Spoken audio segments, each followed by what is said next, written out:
নমস্কার বন্ধুরা, ভারত মাতার বীর সৈনিকদের বীরত্বের কাহিনী হয়তো আপনারা অনেক শুনেছেন। ভারত মাতার দরকারের সময় এই সব বীর সৈনিকরা নিজেদের জীবনকে বলিদান দিতে কখনোই পিছিয়ে আসেনি। আজ আমি আপনাদের সামনে এমনই ভারত মাতার 120 জন বীর সৈনিকের কথা তুলে ধরবো, যাদের বীরত্বের কাছে হার মেনে প্রাণ ভিক্ষা চেয়ে পালাতে বাধ্য হয়েছিল। পাকিস্তান থেকে যুদ্ধের সাজে সুসজ্জিত হয়ে এগিয়ে আসা 60টিরও বেশি ট্যাঙ্ক, 600টিরও বেশি মেকানাইজড ভেহিকল সহ প্রায় 3000 পাকিস্তানি সৈন্য।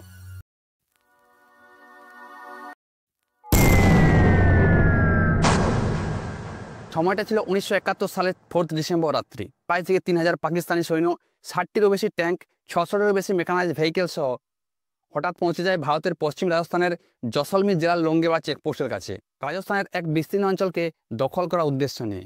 কিন্তু তখনও তাদের অজানা ছিল, তাদের এই স্বপ্নকে ধূলিসাৎ করে দিয়ে মরুভূমির ওই শুকনো বালির মধ্যে তাদেরকে মিশিয়ে দেওয়ার জন্য পাঞ্জাব রেজিমেন্টের মাত্র 120 জন সৈনিকের সঙ্গে রেডি রয়েছেন মেজর কুলদীপ সিং চাঁদপুরি। এবং মেজর কুলদীপ সিং চাঁদপুরের নেতৃত্বে ওই 120 জন সৈনিক যেভাবে পুরাত্রি ডিফেন্ড করেন, তাতে পাকিস্তানি সৈন্য আগে এগিয়ে আসতে দূরের কথা, নিজেদের ট্যাঙ্ক গাড়ি ছেড়ে প্রাণ ভিক্ষা চেয়ে পালাতে বাধ্য হন, যা ইতিহাসের পাতায় আজও অমর হয়ে রয়েছে।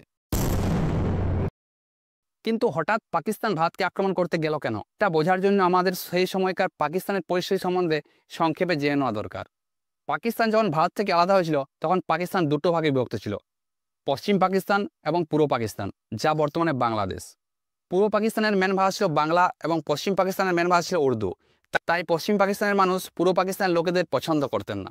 1970 সালের পাকিস্তান ইলেকশনে এক বিরাট পরিবর্তন দেখা যায়।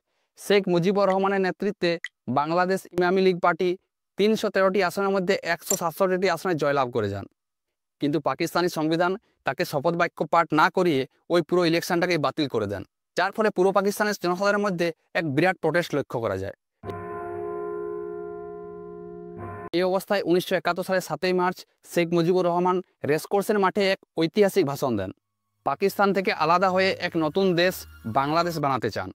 তার এই ভাষণের জন্য পাকিস্তানি আর্মি 1971 সালের 25 মার্চ তাকে গ্রেপ্তার করে নেয় এবং পশ্চিম পাকিস্তানের জেলে তাকে বন্দি বানিয়ে রাখেন এবং পূর্ব পাকিস্তানের উপর অমানবিক অত্যাচার শুরু করে দেন। পশ্চিম পাকিস্তানের লোক পূর্ব পাকিস্তান তথা বাংলাদেশের উপর এমন ভয়ানক অত্যাচার শুরু করে, যা সহ্য করতে না পেরে প্রাণে বাঁচার জন্য এপ্রিল 1971 পর্যন্ত প্রায় 10 লক্ষ মানুষ ভারতে চলে আসেন। সেই সময় ভারতের প্রধানমন্ত্রী ছিলেন মাননীয়া ইন্দিরা গান্ধী। তাই তিনি এটা পরিষ্কার বুঝতে পারছিলেন, যতক্ষণ না সেখানে শান্তি ফিরবে তারা ফিরে যেতে পারবেন না। তাই শান্তি ফেরানোর একমাত্র রাস্তা সরাসরি ইন্ডিয়ান আর্মিকে সেখানে পাঠিয়ে পশ্চিমী পাকিস্তানি সেনাদের মেরে অসহায় বাংলাদেশি মানুষজনদের প্রতি যে অমানবিক অত্যাচার চলছে তার অবসান ঘটানো। তাই তিনি এই দায়িত্ব তুলে দেন তৎকালীন ভারতীয় ফিল্ড মার্শাল মানিক শাহের উপর। তাই ভারত একটা প্ল্যানিং তৈরি করেন, ঠিক করেন যে পূর্ব পাকিস্তান তথা বাংলাদেশের দিকে বেশি পরিমাণ সেনা মোতায়েন রাখবেন, পশ্চিম দিকে কম পরিমাণ সেনা মোতায়েন রাখবেন। আসলে ভারতের উদ্দেশ্য সরাসরি পাকিস্তানের সঙ্গে লড়াই করা ছিল না, বাংলাদেশি মানুষজনদের প্রতি যে অমানবিক অত্যাচার চলছিল তার অবসান ঘটিয়ে সেখানে শান্তি ফেরানো। কিন্তু ভারতের পক্ষে অন্য কোনো দেশের লড়াইয়ের সঙ্গে সরাসরি নিজেদেরকে যুক্ত করা কোনো মতেই সম্ভব ছিল না। তাই ভারত সরকার সমস্ত কিছু প্ল্যানিং রেডি করে একটা উপযুক্ত সময়ের অপেক্ষায় রয়েছেন। পাকিস্তান এটা আগে থেকে অনুমান করছিলেন যে ভারত যে কোনো মুহূর্তে পূর্ব পাকিস্তান তথা বাংলাদেশকে সাহায্যের হাত বাড়াতে পারেন। এই অবস্থায় পাকিস্তানি ইন্টেলিজেন্স পাকিস্তানকে এক বিরাট খবর দিয়ে দেয়। রাজস্থানের জসলমীর জেলার লোঙ্গেবাড়া চেকপোস্টে মাত্র 120 জন সৈনিক মোতায়েন রয়েছেন।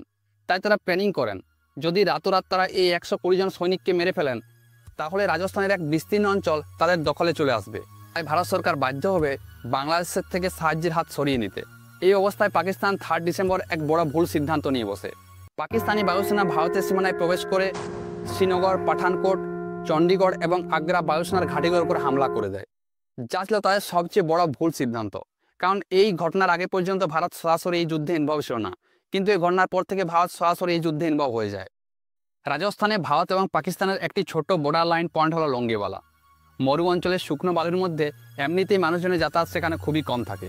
যদিও লোঙ্গেবালা চেকপোস্ট বিএসএফের আন্ডারে থাকে, কিন্তু দেশের মধ্যে যদি কোনো যুদ্ধের পরিস্থিতি তৈরি হয় তাহলে সেখানে আর্মিকে মোতায়েন করা হয়। তাই এই 1971 সালে পাকিস্তানের যুদ্ধের ঘণ্টা বাজতেই বিএসএফের ভৈরন সিং রাঠোরের কমান্ডে 6 থেকে 7 জন বিএসএফ জওয়ান ছাড়াও লোঙ্গেবালা চেকপোস্টে পাঞ্জাব রেজিমেন্টের 23rd ব্যাটালিয়ন আলফা কোম্পানিকে মোতায়েন করা হয়।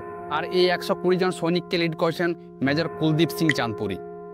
4 ডিসেম্বর রাতে সেকেন্ড লেফটেন্যান্ট ধরমবীর সিং তার 20 জন সৈন্যকে নিয়ে বর্ডার পেট্রোলিংয়ের জন্য বার হন। রাতের অন্ধকার আকাশে খালি ময়দানে কাউকেই তো দেখা যাচ্ছিল না, কিন্তু এক বিভৎস আওয়াজ লেফটেন্যান্ট ধরমবীর সিং এবং তার সঙ্গীরা শুনতে পান। ভালো করে শুনতেই মনে হচ্ছিল যেন অনেকগুলো গাড়ি একসঙ্গে বর্ডারের দিকে ধেয়ে আসছে। লেফটেন্যান্ট ধরমবীর সিং এবং তার সেনাদের কোনো মতেই বুঝতে অসুবিধা হয়নি যে শত্রুরা যুদ্ধের জন্য তাড়াতাড়ি প্রস্তুত হয়ে এগিয়ে আসছে। তাই লেফটেন্যান্ট ধরমবীর সিং তাদের এই এগিয়ে আসার খবর মেজর কুলদীপ সিং চাঁদপুরের কাছে পাঠান।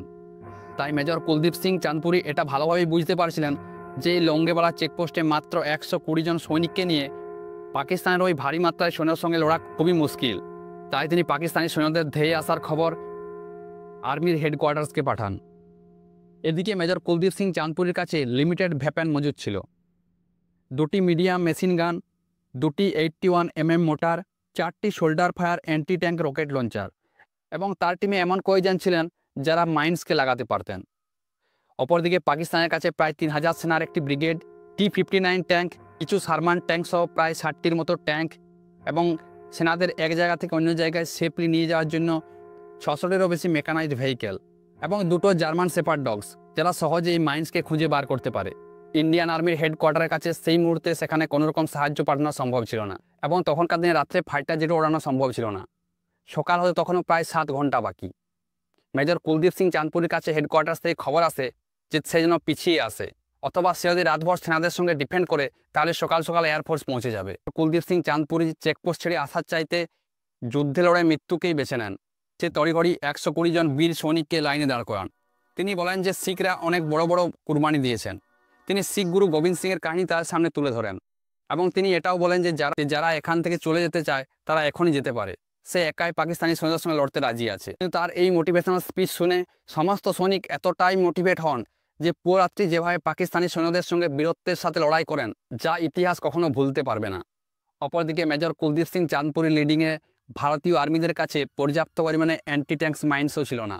তাই জলদি অ্যান্টি ট্যাঙ্কস মাইন্স বিছাতে গিয়ে এক বীর সৈনিক শহীদ হয়ে যান। অপরদিকে 106 M40 রিকলস রাইফেল হ্যান্ডেল করতে গিয়ে আর এক ভারতীয় বীর সৈনিক শহীদ হয়ে যান। কিন্তু এই ঘটনার পরেও ভারতীয় বীর সৈনিকদের মনোবলে কোনো অংশে দাগ পড়েনি।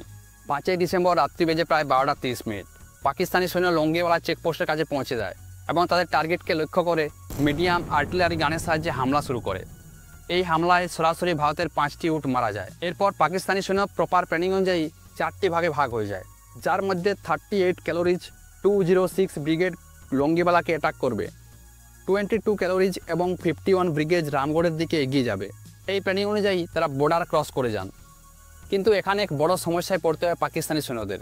38 ক্যালোরির বেশিরভাগ ট্যাঙ্ক মরুভূমির ওই শুকনো বাড়ির মধ্যে ফেঁসে যেতে থাকে অথবা খারাপ হয়ে পড়ে থাকে। তখন সময় প্রায় 2:30। ইন্ডিয়ান আর্মির 106 mm আর্সিয়াল গান সমেত 2টো জিপ লঙ্গেওয়ালা চেকপোস্টে পৌঁছে যায়।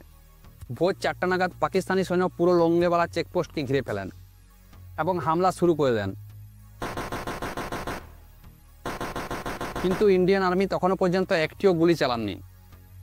মেজর কুলদীপ সিং চাঁদপুরি তার 120 জন বীর সৈনিককে বাংকারের মধ্যে প্রায় 1 কিলোমিটার ছড়িয়ে যাওয়ার নির্দেশ দেন এবং মেজর কুলদীপ সিং চাঁদপুরির কমান্ডে ওই 120 জন বীর সৈনিক নিজের পজিশন নিয়ে নেয়। পাকিস্তানি আর্মি 30 থেকে 15 মিটার দূরত্বে আসতেই ইন্ডিয়ান আর্মি 106 mm আর্সিয়াল গানে হামলা শুরু করে দেন এবং সাথে সাথে 2টো ট্যাঙ্ককে উড়িয়ে দেন। অপরদিকে 120 জন বীর সৈনিক একসাথে গুলির বর্ষণ শুরু করেন। পাকিস্তানি সৈন্যরা ভারতীয়দের এমন ভয়ানক হামলা দেখে তারা দিশেহারা হয়ে পড়েন। তারা মনে মনে ভাবতে থাকেন যে তাদেরকে হয়তো ভুল ইনফরমেশন দেওয়া হয়েছে। এখানে 120 জন নয়, অনেক বেশি সেনা রয়েছে। পাকিস্তানি আর্মি আর একটু এগিয়ে আসতে দেখেন একটি তারের বেড়া, যা ইন্ডিয়ান আর্মি তাদের উটকে আগলে রাখার জন্য বানিয়ে রেখেছিল। কিন্তু এই বিষয়টা পাকিস্তানি সেনাদের মোটেও জানা ছিল না। তাই তারা ভাবে ল্যান্ডমাইন লাগানো রয়েছে। তাই সেপার্স দিয়ে তারা ল্যান্ডমাইন খোঁজার চেষ্টা করেন এবং 2 ঘন্টা সময় অতিক্রম করে ফেলেন। অপরদিকে ইন্ডিয়ান বায়ুসেনার হান্টার ফাইটার জেট রেডি হয়ে সূর্য ওঠার অপেক্ষায় রয়েছেন। দেখতে দেখতে সকাল হয়ে যায় এবং যমদূতের মতো আকাশে পৌঁছে যায় একের পর এক হান্টার জেট এবং আকাশ থেকে রকেট বর্ষণ করে একের পর এক ট্যাঙ্ককে মরুভূমির ওই শুকনো বাড়ির মধ্যে মিশিয়ে দিতে থাকে।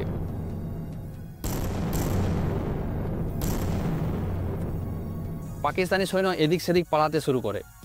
এই অবস্থায় Indian 12 infantry division of southern command 20 Lancer squadron AMX-13 এবং কিছু রাশিয়ান T-59 ট্যাঙ্ক নিয়ে পৌঁছে যান বাবা গুরবচন সিং।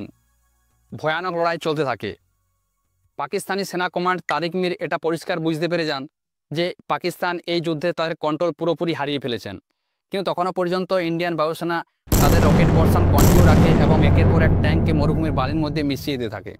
পাকিস্তানি সৈন্যরা তাদের ট্যাঙ্ক গাড়ি ছেড়ে নিজেদের প্রাণ বাঁচাতে পালাতে শুরু করে।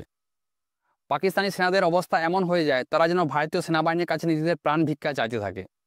ইন্ডিয়ান আর্মি পাকিস্তানের প্রায় 36 ট্যাঙ্ককে পুরোপুরি ধ্বংস করে দেয়। 200-র বেশি পাকিস্তানি সৈন্য মারা যায় এবং 100-রও বেশি গাড়িকে তারা বরবাদ করে দেয়। এই হার শুধু পাকিস্তানি সৈন্যদের হার ছিল না, এই হার ছিল পাকিস্তানি ইন্টেলিজেন্সের হার। 10 গুণের বেশি সৈন্য থাকার পরেও পাকিস্তানি সৈন্য লোঙ্গেলা চেকপোস্ট থেকে এক পাও আগে এগিয়ে আসতে পারেনি। আর এই সমস্ত কিছুই সম্ভব হয়েছিল মেজর কুলদীপ সিং চাঁদপুরীর বাহাদুরি লিডারশিপের জন্য। এখনও পর্যন্ত পাকিস্তানের অনেক ট্যাঙ্ক এবং গাড়ি ভারতের সীমানায় পড়ে রয়েছে, যা আজও আমরা দেখতে। ভিডিও শেষে সকলকে জানাই এইসব ভারত মাতার বীর সৈনিকদের জন্য অবশ্যই ভিডিওতে একটা লাইক করে যাবেন।